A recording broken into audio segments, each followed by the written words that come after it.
আসসালামু আলাইকুম, কেমন আছেন সবাই?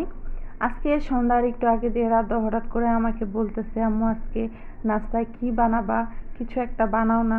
ওর কথা শুনে আমি একটু অবাকই হলাম, কেননা ও কখনোই আমাকে এ ধরনের কথা বলে না। সব সময় আমি যা খেতে দেই ছেলে মেয়ে দুজনেই তৃপ্তি করে খায়, কখনো কোনো আবদার বা বায়না করে না, এটা খাবো না ওটা খাবো না ওটা খাবো, কখনো এরকম করে না।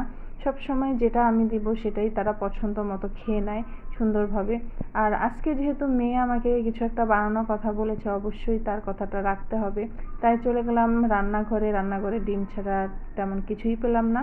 তারপরে ফ্রিজটা দেখলাম, যেহেতু সকালবেলা সবাই রুটি খায়, তাই আমার ডিপ ফ্রিজে সবসময় ফ্রোজেন রুটি থাকে।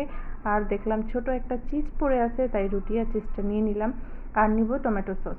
এখন এই যে চিজটাকে আমি গ্রেট করে নিয়েছি, আর যে ডিমটা নিয়েছি একটা ডিম, ওটা পেঁয়াজ কুচি আর লবণ দিয়ে ভালোভাবে ফেটিয়ে নিয়েছি ডিমটাকে।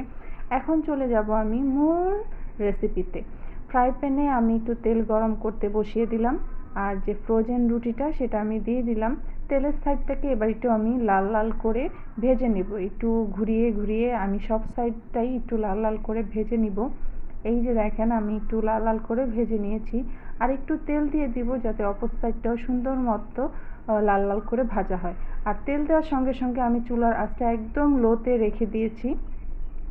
এখন রুটিটার উপরে সেই পেঁয়াজ কুচি আর লবণ দিয়ে ফেটিয়ে রাখা ডিমটা সুন্দরভাবে চামচের সাহায্যে পুরো রুটিটাতে আমি ছড়িয়ে দিচ্ছি ডিমটা।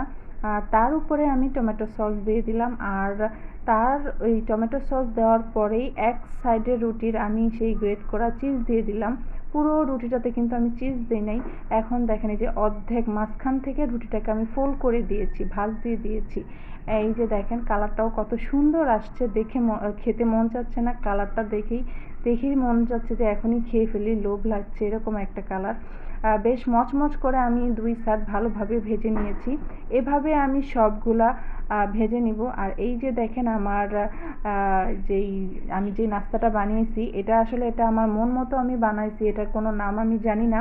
তাই এটার আমি নিজস্ব একটা নাম দিয়েছি এগ চিজি পরোটা বা চিজি এগ পরোটা। দেখেন মাশাল্লাহ, চিজটা কি সুন্দর, রাবারের মতো। এরকম চিজি পরোটা দেখলে কার না খেতে মন চায় বলেন? আর দেখে তো এমনিতেই লোভ লাগে খাওয়ার জন্য।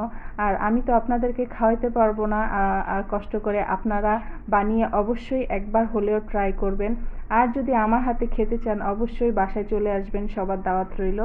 আর দেখেন, রাদোয়া আর রাফিন দুজনেই কত মজা করে খাচ্ছে। আসলে কিন্তু এটা খেতে অনেক মজার হয়েছে। না খেলে বিশ্বাস করবেন না, একবার হলেও অবশ্যই বানিয়ে খাবেন। সবাই ভালো থাকুন, সুস্থ থাকুন। আল্লাহ হাফেজ।